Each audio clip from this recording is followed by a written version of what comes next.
You've got your ADM in your own department claiming that you were going to freak out, that changes had to be made, that the board had to be replaced. You did absolutely nothing, sir.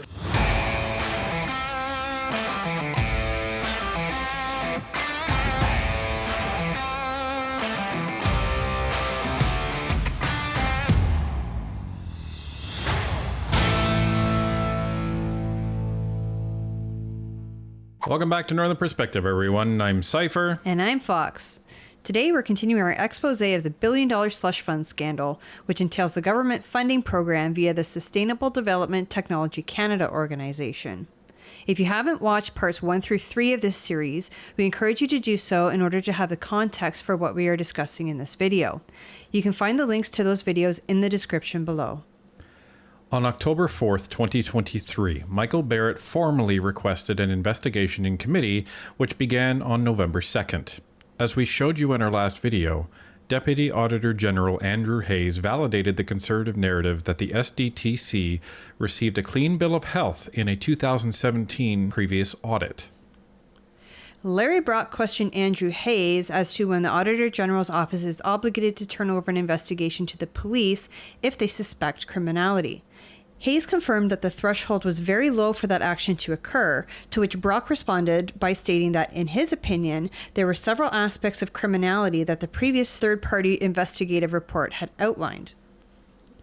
Before we get into the next committee investigation, we wanted to take you back 2 weeks prior to the November 2nd meeting, when Michael Barrett began to attack the Liberals regarding this scandal, and the response by the minister in charge of this relationship, François-Philippe Champagne. Dan député de Leeds, Grenville, Thousand Islands, and Rideau Lakes. At least $38 million of a $1 billion green slush fund is under investigation for conflicts of interest and gross mismanagement. It's another example of corruption and scandal, and Canadians want to know who got rich. After 8 years of this NDP Liberal government, we have whistleblowers who are seeking career and legal protection for bringing Canadians' attention to this latest example of government waste and abuse. This Prime Minister is simply not worth the cost. So Canadians want to know which BFF or family member or former staffer or Liberal lobbyist got rich.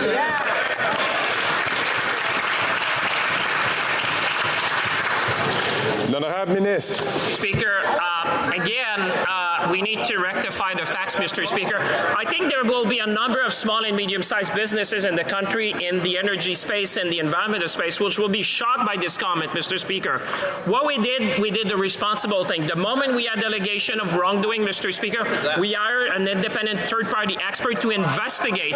Once we got the result of the investigation, Mr. Speaker, we took action, Mr. Speaker, and we demanded from that agency, like we would demand from all agencies of the government of Canada, to have the highest standard of governance. That's what Canadians expected. That's what we did, Mr. Speaker. If by taking action, Champagne means he did absolutely nothing other than asking the board to clean up some processes, then yeah, we agree, he took action. However, it's most likely because of that and subsequent similar answers in question period that landed him a summons to the Ethics Committee to answer to the Conservative Justice Squad of Michael Cooper, Michael Barrett, and Larry Brock. Grab your popcorn, ladies and gentlemen. Although we have yet to see this, I am pretty sure that we're all going to enjoy it. Thank you, Mr. Chair, and thank you to members of the committees for inviting me and to be the first one to address that. Comme vous le savez, plus tôt cette année. As you know, earlier this year, my department was informed of allegations against Sustainable Development Technologies Canada, SDTC in English. Let's be clear. I expect that all organizations that we give funds to act with diligence, care, and integrity in all aspects of their job. I asked my department to immediately conduct a fact-finding exercise to an impartial third party, Raymond Chabot Grant Thornton. The fact-finding report found no clear evidence of willful misconduct, but did identify a number of instances in which STDC was not in full compliance with its contribution agreement, and I quote, a number of inconsistencies and opportunities for improvement. And let's be clear, our government will always hold all organizations that receive public funds to the highest standards. C'est pour cette raison que nous avons exigé que des mesures. This is why we required additional action after the report. These measures include an action plan that were sent to management in order to solve the issues identified in the report, and I expect that these changes be applied by the 31st of December 2023. We have also temporarily suspended the funding of new projects until these corrective measures are implemented. There were also allegations on HR management practices. Given the independent status of SDTC, the Raymond Chabot Grant Thornton wasn't able to examine this issue directly. So Raymond Chabot Grant Thornton did observe what appeared to be inconsistencies and areas of improvements in human resources practices at STDC. Okay, so there's a couple of things he said in there. So one of the things that he said is, oh, well, we immediately took action and we hired a third-party firm to actually investigate this, which is RCGT. You know, that we've already talked about that. And he also said that, oh, well, you know, it's okay because they didn't find any, willful action. So basically, he's saying that the report stated that anybody at the board level didn't do anything intentionally to contravene any rules. But in the report, they specifically talk about giving money to ineligible companies. They talk about inconsistently applying the conflict of interest policy. So is that by mistake? Like, is that what he's trying to argue? Yes, that's what he's trying to argue. And, the thing is that third-party report, again, that's from an independent firm. And they left a clause saying this report is in no way holding liable anybody, and no way incriminating or not incriminating anybody in the organization. So they left the door wide open to this to absolve themselves of any liability. So you have to look at some of these phrases that come out of that report. If you have an organization that is giving other organizations money, taxpayer money, that are ineligible for those, that's a problem. If you are seeing that a board that is supposedly made up of experienced executives, they are inconsistently applying the conflict of interest policy and processes, that's a problem. That's a big problem. Well, and to me, it's like if you accidentally drop a plate, you didn't do it on purpose, but the plate's still broken. The damage is still done. Right. But let's add a second variable into that. So if another fact before that plate was broken is you were very angry. So you were very angry and then you broke a plate. You can put 2 and 2 together to figure out what happened. So let's put 2 and 2 together. They inconsistently applied conflict of interest policies, and organizations that were ineligible to receive funding got funding. What would you conclude? Of note, allegations have recently come to my attention that there might be additional former employees who may wish to provide evidence of inappropriate behavior, but feel they cannot do so without exposing themselves to liability. We will not allow these concerns to go unanswered. My department cannot unilaterally take on this task. The Canada Foundation for Sustainable Development Technology Act establishes STDC as an arm's length organization. The responsibility for human resources falls with the independent board of directors. C'est pour cette raison que mon ministère a demandé à... That is why my department asked SDTC to take the necessary measures in order to carry out an in-depth assessment of allegations on the management of human resources. This assessment will be led by an independent group of experts that will send me their conclusions afterwards. And former employees to freely speak to this third-party independent law firm without violating any applicable settlement agreements or non-disclosure agreements.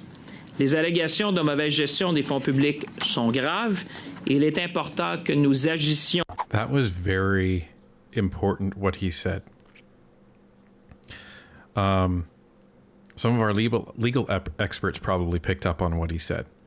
But if you haven't been exposed to non-disclosure agreements or settlement agreements in the past, you'll probably just gloss over this. So it's very important what he said, because there are former employees of the SDTC that are afraid to speak up because of legal repercussions. What legal repercussions would they be afraid of? Well, it seems that some of the whistleblowers are people that have been fired, removed, laid off from the SDTC under mysterious circumstances. And what it sounds like, based on what Champagne just said, is that some of these employees were given non-disclosure agreements upon exiting the organization and settlement agreements upon exiting the organization, which would legally forbid them to speak about anything. So it's a gag order, but they've also paid them off. Correct. So what he just said is, well, we've informed them that they can speak to this third-party investigative firm, RCGT, without violating those agreements. Champagne can't just do that. So unless he actually has some sort of legal document that allows him to do that, he can't just blanketly say that, because these people are bound to these other agreements. They may want to speak up, but they may not be able to. It's very interesting what he said there. And if that is the case, if employees were actually terminated from SDTC under a gag order and a settlement agreement, that raises serious concerns as to what is going on in this organization. Due process and due diligence continue to guide these next steps. I also remain fully committed to exploring these allegations. In addition to ISED's efforts, Mr. Chair, we have been working closely with the Office of the Auditor General on this matter for a number of weeks. I welcome the Auditor General of Canada's decision to conduct an audit, and my department will cooperate fully with her work. In conclusion, Mr. Chair, I am confident that we have taken all appropriate actions with the implementation of corrective measures, the pending independent review of SDTC Human Resources Management, and the Auditor General of Canada audit. Let me be clear, I am prepared to take any further action as required under the circumstances. With that, Mr. Chair, I'm happy to answer questions from my esteemed colleagues. So he essentially just said, I'm confident that we've taken all actions needed, pending any other actions that anybody else is going to find as part of that Auditor General audit and report. I don't think this is going to go well based on that statement. Minister, thank you again. Mr. Barrett, you have 6 minutes. Go ahead, please. Thanks very much, Chair. Minister, under Section 10 of the Act, you have the power to fire the chair and to fire the board. You just said in your opening statement that you'd taken all reasonable steps. I haven't heard yet that you fired anyone. Who have you fired? I work on the basis of evidence. I'm a lawyer, and I would certainly caution members of this committee to apply due process when they're looking at allegations. That's why we have, the moment I was made aware of allegations, we had a third party to come to do a full investigation and report back to me. Right. And in addition to that, now there'll be a third party law firm to which whistleblower can go and report their findings. Do you believe the whistleblowers, Minister? Sorry? Do you believe the whistleblowers? Your department has been briefed at length. The PCO has been briefed at length. Very simple question, yes or no. Do you believe them? Very interesting opening salvo from Barrett, basically. Why haven't you fired anybody? He's right, though. He is right. And why? Why is he saying this? And why is Champagne's answer very problematic?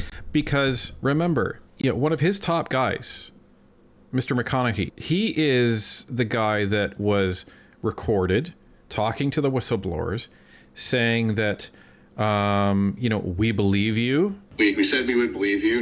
Now there's enough evidence to say that we really do believe you. The minister is going to want to blow everything up based on what's in this report.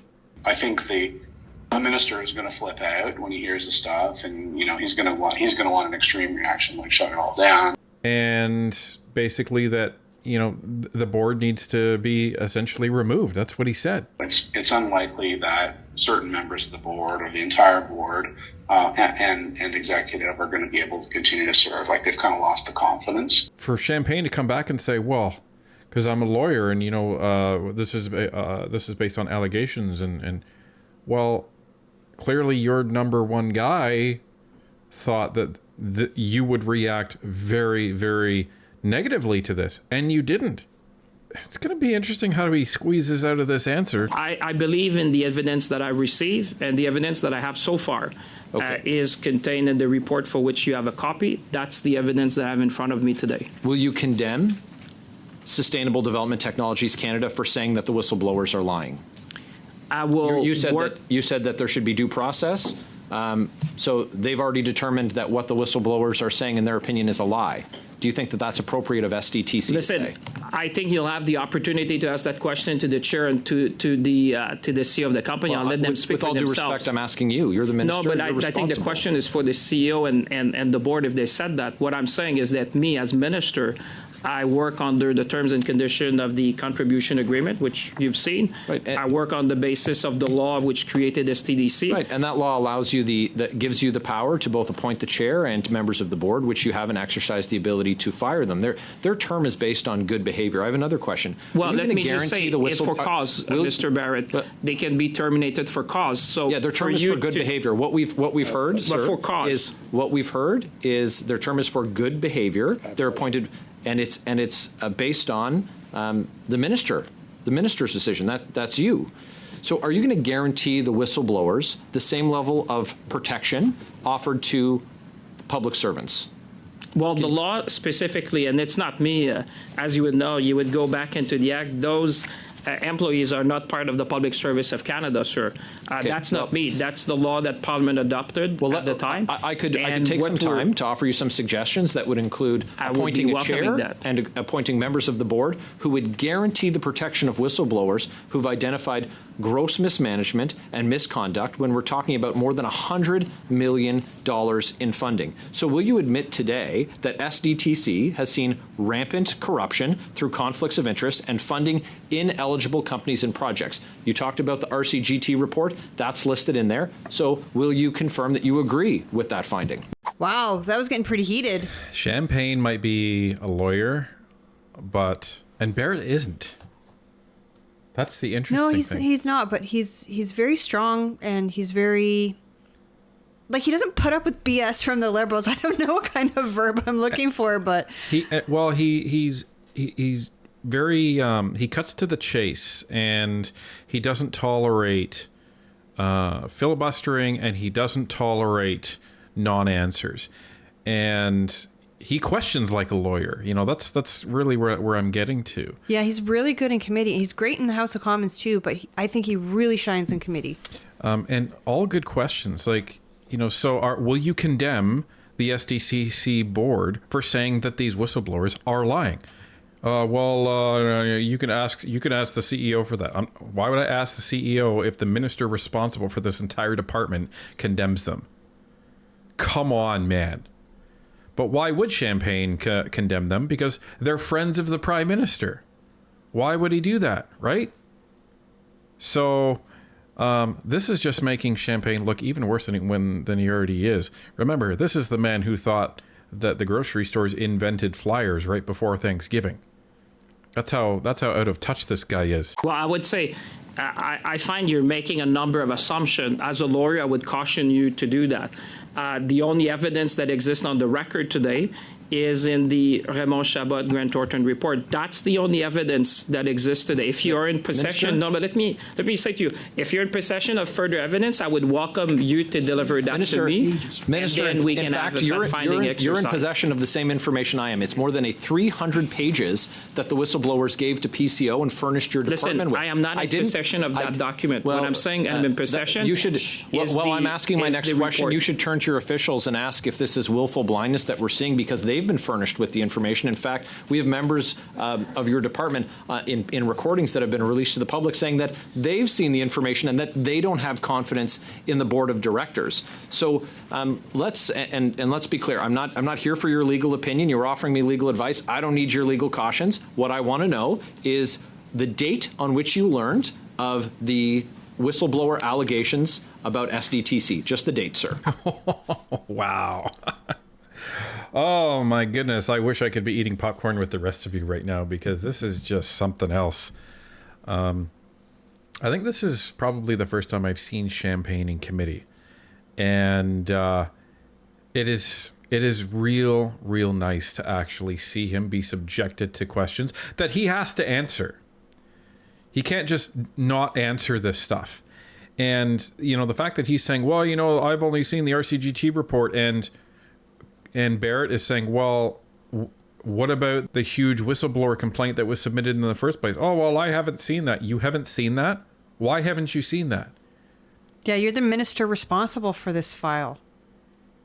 Like, how can you be so negligent that you haven't even seen this report about $1 billion slush fund scandal? What is it with Trudeau's ministers and that their departments never give them the information allegedly? It was the same thing with Mendocino. Oh, well, I didn't know about that. My department didn't tell me. Okay, so what? So there's this massive whistleblower complaint that is submitted in November of 2022. And that is given to the Auditor General's office. They forward that on to Champagne's department.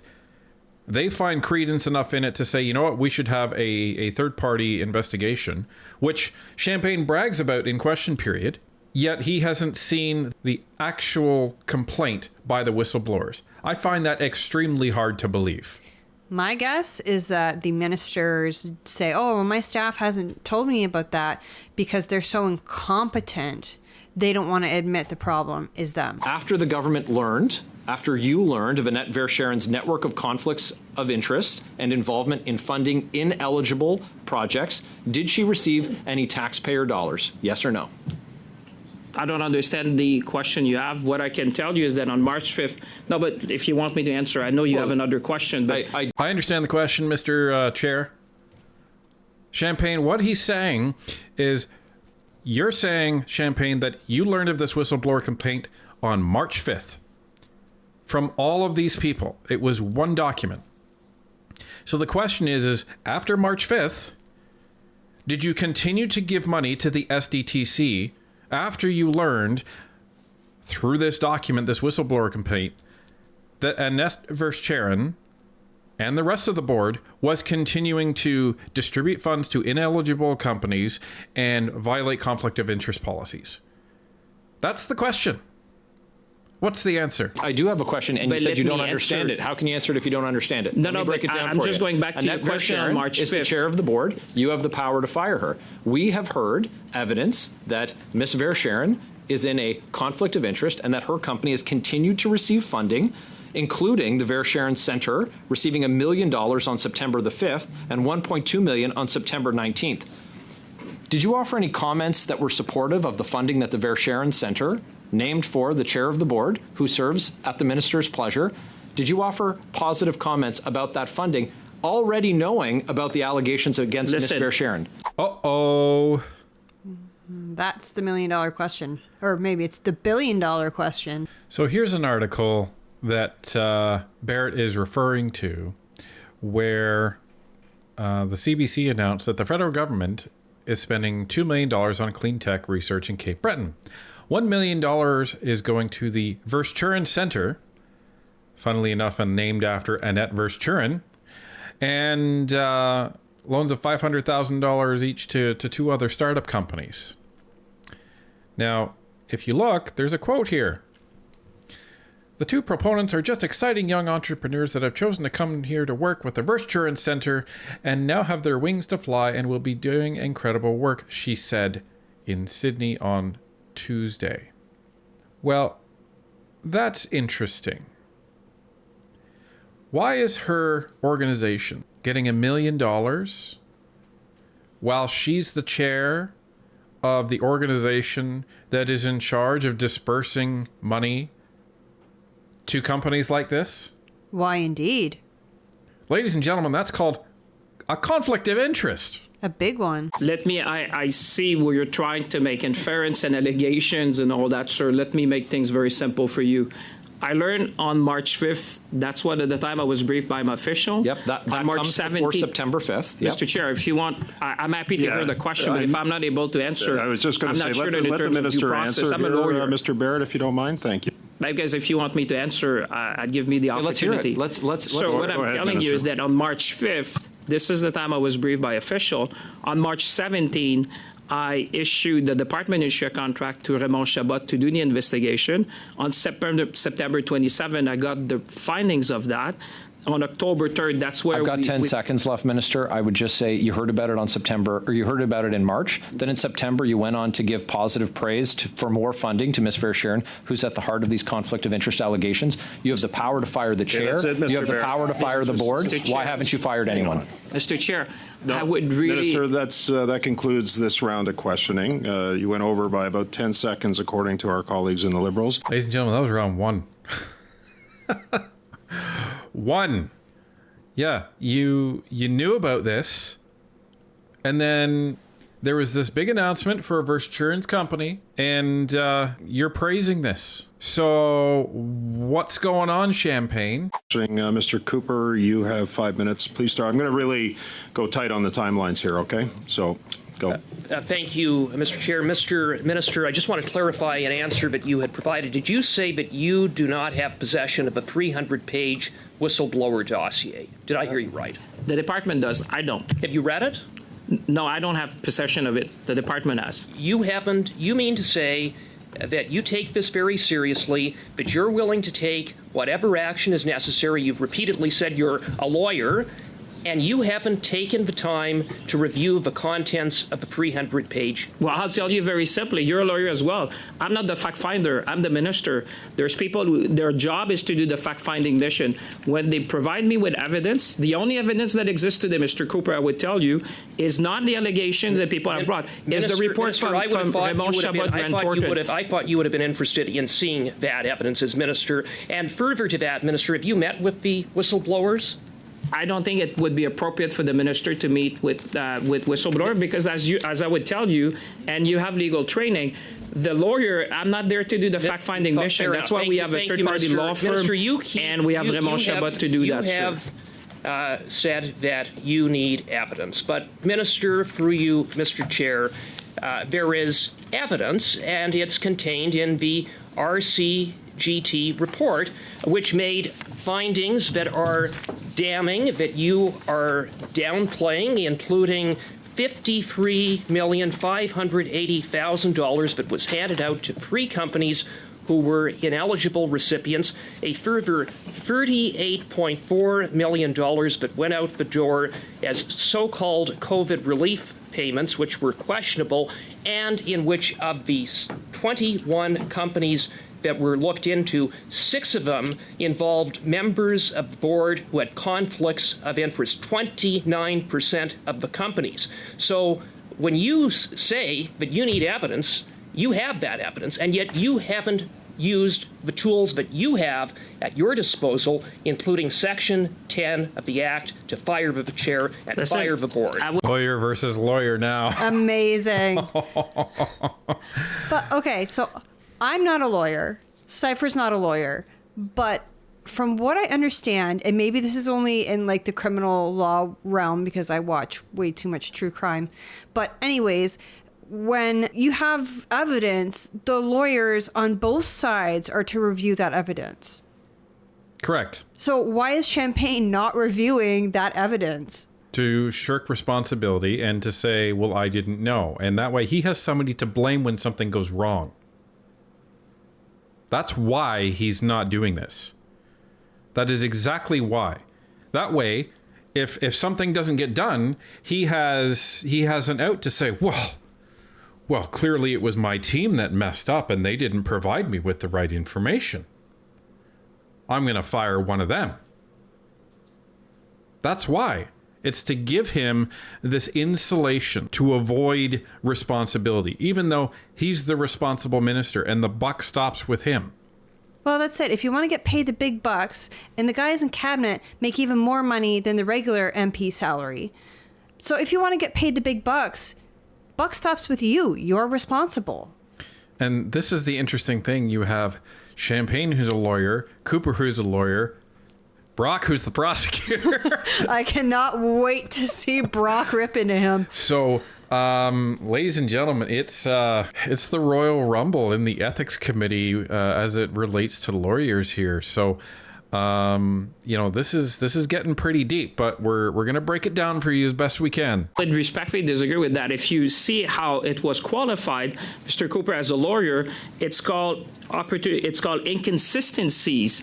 This is not me. Those are the words of Raymond Chabot. They've not called that violation. And just for your information, let me finish on that, Mr. Chair. What we have demanded as well, but now we welcome the Auditor General. When we see that, we decided to do what was called a recipient audit, Mr. Cooper, because on the basis of that, just let me finish, because you need to go to procedural fairness in order to do that. So when we saw these findings, let me put that, I have called for a recipient audit, which is a full audit of everything under the contribution agreement. Minister, but I must just say, when the Auditor General decided to do her own audit, I obviously stopped that work. I think you've answered the question, Minister. Thank you. Go ahead, Mr. Cooper. I'm going to turn to 2.3.1 with respect to the COVID payments, in which the RCGT report unequivocally states that the corporation's conflict of interest procedures were not followed and that those members did not recuse themselves. Yeah, I would. What you're citing, and the report speaks for itself. So, but what I would say, Mr. Cooper, I invite you for itself, and what it speaks to is a pattern of corruption, abuse, and mismanagement. Well, I hope you will question the board and the chair on that. But I would tell you the rights and obligation. You're a lawyer. I would invite you to read the contribution agreement. It is very specific as to the rights and obligation and the terms of condition of the minister. And if we come to a material breach of the agreement, I can take action. But if you have further evidence through the testimony of people who are going to come here, I tell you, I'm willing to take any and all action that is needed in order to make sure that we get to the bottom of this. If I know Cooper, I'm going to bet he's already read that document front to back, sideways, and he's got it memorized. I would be willing to bet that you're right, just like he's read the RCGT report and has zeroed in on these specific sections. Now, Champagne said something interesting here. Well, I'm willing to accept, further evidence via testimony here. Well, time out. Would you not say that a 300-page complaint written by the whistleblowers is, in fact, testimony? That is. It's just in written format. They've already given the testimony. Right. So why wouldn't you consider that as evidence, buddy? Because he's trying to shirk responsibility. Well, he's trying to call that, that's not evidence, that's allegations. Well, if they're citing specific things in there, then yeah, it's evidence. And it sounds like, based on that complaint, much of that was corroborated in the RCGT report, as McConaughey told the whistleblowers that we believed you before, but now, after this report, we really believe you. We said we would believe you. Now there's enough evidence to say that we really do believe you. So McConaughey saying that we believe you means that they believe the allegations that they had made in their complaint, which is corruption and potential fraud and a host of other criminality. So McConaughey was ready to basically blow this thing up and thought the minister should blow this thing up. Curiously, the minister is saying, there's not enough evidence. Interesting. Mr. Minister, we have been in contact with whistleblowers. You said that you want to follow the evidence, and a whistleblower has told us that following submitting the 300-page dossier to your department, that they had volunteered additional documentation and evidence that was refused by your department. Well, I would. Whoa. Whoa, Cooper. That's new. You want evidence, Champagne. After they'd submitted the 300-page complaint to your department, they volunteered more documentation and evidence, which your department refused. Wow. Why would you refuse more evidence? My guess is that Champagne's going to come back and say, well, it's not my department that is supposed to be investigating this, Mr. Speaker. It is the third-party firm that we hired in order to look at... That's probably what he's going to say, that, that's where they should have directed that. But sorry, I'm still hung up on the why would you refuse additional evidence? Because, if you're seeking exoneration, additional evidence might provide that, right? Mm-hmm. But if you know it's going to be bad, would you want that? That's the question. 30 seconds. If you are in possession of any evidence, Mr. Cooper, as a lawyer, I would ask you to turn it over to us. Then we will look at the evidence. And not only if you don't want to do that, if you can give it to the third-party law firm or the Auditor General, sir. They offered it to your department. Well, it was refused. It's no wonder they say that you and your department are more interested in damage control than getting the answers. Not at all, Mr. Cooper, because I have said to everyone publicly that I will take any and all action based on evidence. You're a lawyer. You went to law school. Yeah, based on evidence. So that way, if I don't see the evidence, I don't have to take action. That's basically what's going on here, folks. Yeah, that's what it seems like for sure. It's a complete smokescreen and a barricade that he's putting around himself so that he just puts a blindfold on and people can be holding up evidence in front of him. But he's like, I don't see it. I don't have to take action.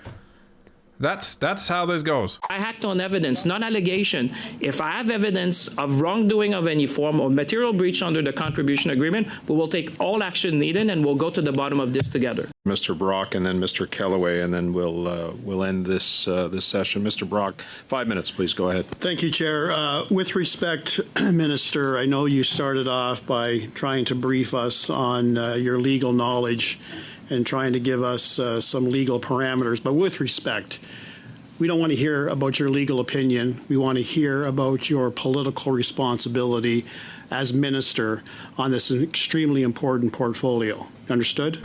Oh, Brock laying down the law. Love it. I just love that he's talking down to him, because he deserves it right now. He absolutely deserves to be talked down to,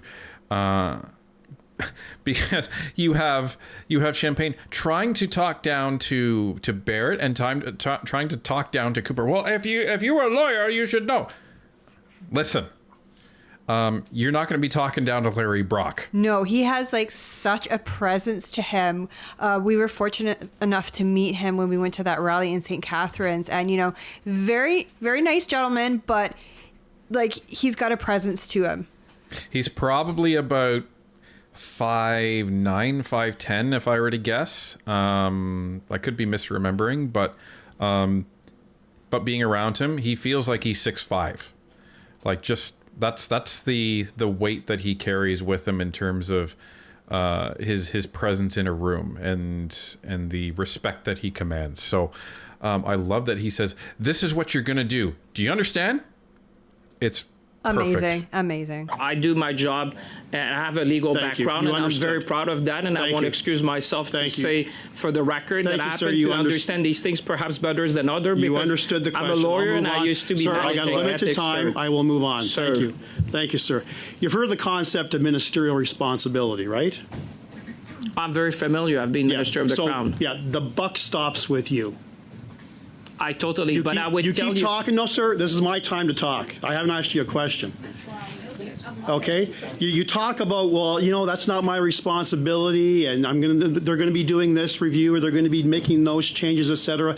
But ultimately, they report to you, sir. The buck stops with you. And I know that there is a pattern in this Liberal government of ministers not accepting responsibility. I hope you're going to buck that trend and actually show real leadership and actually accept responsibility for this matter, because this matter has essentially been a year old. These whistleblowers come to the Auditor General and complain, not just one whistleblower, up to 20 whistleblowers, consisting of employees, consisting of senior executives.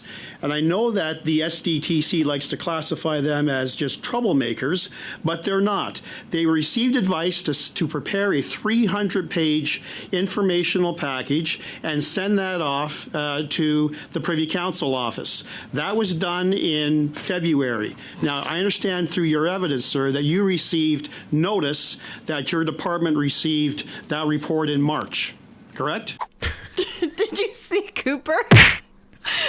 Oh my gosh, I love these two together. They're like the dynamic duo. I love watching them in committee. Yeah, especially Cooper's facial expressions. Cooper should not play poker. Let's just say that. He does not have a good poker face, but he's just enjoying watching the maestro, Larry Brock, just tear down what little is there of champagne. He's not that far off the ground. So there's not much to tear down there, but he's just enjoying watching his colleague work. And the two of them together is just amazing. And it's great. We haven't been able to see a lot of Cooper lately, so it's great to actually see these guys together. That you did not review that report yourself? Mr. Chair, can I answer the question that was like 30 seconds? Because, there was a lot in this, by the way. The buck stopped with me as minister, but I would advise you might not be a lawyer, but to read the law that says what are the rights and obligations of the minister under the law, and I would advise you to read the terms and conditions of the contribution agreement. Oh, believe me, sir, I have. Because as an arm's-length organization, sir, the minister by law is not allowed to manage human resources. That's how the act was created. I'm not created. talking about human resources. That's how the act was created, I'm not talking about human resources. I'm talking about the misuse of taxpayer money to the tune of $150 million. Provide me the evidence of that, sir. You want evidence? Take a look. Take a look at the three. Provide me the evidence, because sir, the only evidence that exists one at a time. is the Raymond Chabot. You want evidence, sir? If you have evidence, provide it to Mr. me, Brock, sir. Minister, just hang on a sec, okay? Did Champagne say that Brock may not be a lawyer? Yeah, clearly he has no idea who Larry Brock is. You silly little man. You silly little man. If you're a lawyer, aren't you supposed to do your research? Aren't you supposed to know on your opponent's side, like, who the lawyers are?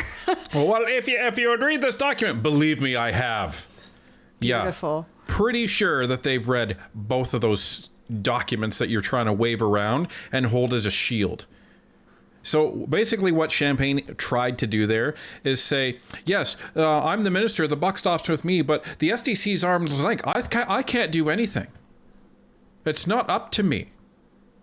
Nothing I can do. And Brock's saying, excuse me, your organization, your department, your ministerial responsibility is to oversee the allocation of taxpayer funds to the SDTC. You are accountable for that. Mickey Mouse, let's go. Let's get one person talking at a time. You want here. evidence? I understand it's emotional. Mr. Brock, you have the floor. You have the floor. Go ahead. I suggest if you want evidence, you actually show some responsibility and read that 300-page report which listed all of the improper payments that went to companies that did not adhere to the contribution agreement number 9 that you keep referring to, that forms the basis of your legal obligations. I encourage you to do that, sir. Or did you, in fact, just receive a briefing from someone in your department about that 300-page report? Oh. I bet that is exactly what happened. Oh, what a dressing down there. Like, Brock just made him look like a complete incompetent little man. Like, Isn't that what he is? Trying to be careful with my language. because YouTube doesn't like me recently. But yeah, you want evidence? Read that 300-page report. Do your job. With respect, Chair, how can you say that they don't respect the country? Have you done the forensic audit? I mean, there's people who have done forensic audit. I'm not sure you have done that, but Raymond Chabot did a forensic audit, sir. And that's not the conclusion they reached. That's what I'm saying. You have to work on the basis of evidence and have due process and procedural fairness, sir, because if you're going to say things like that, sir, I'll tell you something. If you're going to say things like that, you have to make sure that what you say is backed by evidence. Thank you for that advice. Have you ever contemplated why the Auditor General is actually involved? Yes, because we've been working with them. Because they feel that you didn't do your job. That's not at all. Ask them. All right? Ask them, That's exactly what they're saying. Because we work with them and we welcome their investigation, sir. People need to be held accountable. People need to be fired.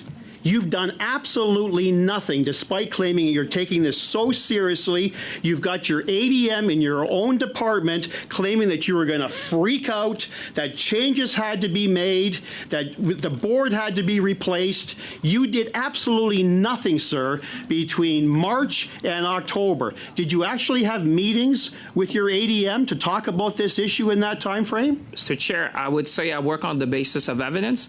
What the members did you have conversations with your ADM? And I would advise you should take legal advice before you make these allegations, sir, because the only evidence that exists is in the Raymond Chabot report. Thank you, sir. Wow. That was Christian Firth level of I would say irateness in Mr. Brock. And I don't blame him at all. To sit there and watch that smug little guy try and lecture everybody about, evidence. Oh, they did a forensic. RCGT did not do a forensic audit. What's wrong with you? Well, and the Conservatives are really the only party that's pissed off at these Liberals for wasting so much taxpayer money. And not only are they wasting it, they're giving it to their friends. They're giving it, and the people that they appoint on this board, those people are giving it to themselves. That's the problem here. These people are appointed to this organization whose sole job is to look at startups and non-commercially established organizations, right? Those organizations are, about to develop a product or develop a technology or something that is going to benefit the environment or an industry or Canadians as a whole. That's one of the only purposes this organization has, is to identify those organizations that have submitted funding requests and say, yes, that's a good organization to send to. So imagine being on that board and then you say, oh, I know a great organization to give that to. Mine. No. That's by definition conflict of interest. And these people that are on this board are allegedly CEOs and executives who are supposed to know what a conflict of interest is. And if they do have an organization that is submitting funding, they're supposed to recuse themselves from that entire decision-making process. And if they really know better, they wouldn't have their organization submitting a funding request in the first place. Because of crap like this. Chair, I saw that we had a subcommittee meeting scheduled for the second hour today, which my understanding was that was at the request of Liberal members to have a subcommittee meeting. That's not true, Chair. So this last week, and so Chair, if I'm going to be shouted down by ICRA, Please correct she the wanted to record, have a Mr. Barrett, that is subcommittee not meeting, true. and it said she's grandstanding. She just said we had a Chair, if there's anybody who knows what grandstanding looks like, it is that member right there. We had a Minister of the Crown here. Talk to me about grandstanding, Mr. Barrett. We had a Minister of the Crown here, and she said it's unimportant. Talk to me about grandstanding, Mr. Barrett. Tell me if we can go on a Facebook Live right now. Both of you stop. I mean, let's do it. Bring out your Facebook Live, Chair. If you don't want to be held accountable for shutting down a meeting with the RCMP Commissioner, then you shouldn't do it. Then you shouldn't do it. Stop, Ms. Khalid. I'm going to ask you to stop. If you don't want to stand by your actions, the motion that Mr. Barrett is referring to then don't act that way. was a motion that was passed last week to have a subcommittee meeting as soon as possible. given the circumstances of the extra hour that was available to us this afternoon, I'm fulfilling the committee's wish on that motion to have a subcommittee meeting. That's how this came up. So they did want a subcommittee No, meeting. that is absolutely. So what are they squabbling about here? So they only had champagne in for, it looks like, an hour when this was scheduled. I guess the Conservatives wanted him for 2. What Barrett is saying is that at the last minute, the Liberals wanted to have a subcommittee meeting in the second hour. So what's a subcommittee meeting? So it's basically like they would dedicate that to committee business. So, you know, there's no witnesses. It's just the committee meets by themselves. It's not televised. It's just they're you know, examining evidence. They're looking at internal things. And why is this important? It's because the Conservatives wanted champagne in for a second hour, and the Liberals didn't, for obvious reasons. Oh, so instead of shutting down the committee, they're inserting this subcommittee meeting for the second half of it. To block champagne from having to stay for the second hour. Oh, devious. And you heard some barbs traded there. Yeah, I didn't catch who the Liberal minister was, but she was really going after Barrett about, what was it? It was about his Facebook Lives after all the garbage that the Liberals pull in committee, like shutting it down, like blocking members, like just anything that the Liberals have done. Barrett whips out his phone really quick and usually does like a goes YouTube live. Yeah, I think it's a YouTube live actually. Yeah, it's a YouTube live, and he did that to show everybody, all of the people that were in committee that were skirting at the door because they don't want to be on film and they don't want to be caught by their constituents as being part of this corrupt government trying to shut down other investigations. And I will say, if you guys are not following Michael Barrett here on YouTube, go follow him right now. Out of all the Conservatives, he's one of the ones that does like the most content, and I would say the most relevant content as well. Yeah, based on his content, sometimes we get tipped off by it as to, you know, influencing what we're going to do for a video or an investigation or a specific thing. It was his video that informed us of the fact that the Liberals shut down the investigation committee that was in, I believe it was October of this year, about SNC Lavalin when they were going to talk to the head of the RCMP. And so as soon as that was shut down, Barrett whips out his phone and is like, "Yep, they just shut this down. We didn't even get to ask a question. The commissioner didn't even get to release a statement, and here is everybody."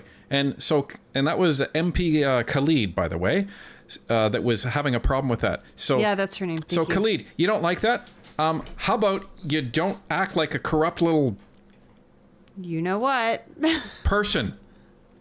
How about that? Like that's all I have to say about that. Is how about you not follow the leader of your party and perpetuate corruption and shut down investigations? How about that? And meanwhile, she's taunting Barrett. "Oh, well, you know what? Whip out your phone. Somebody has to record this stuff," and that's what Barrett is doing. Because Canadians need to see. What are you afraid of, Khalid? the truth. The truth.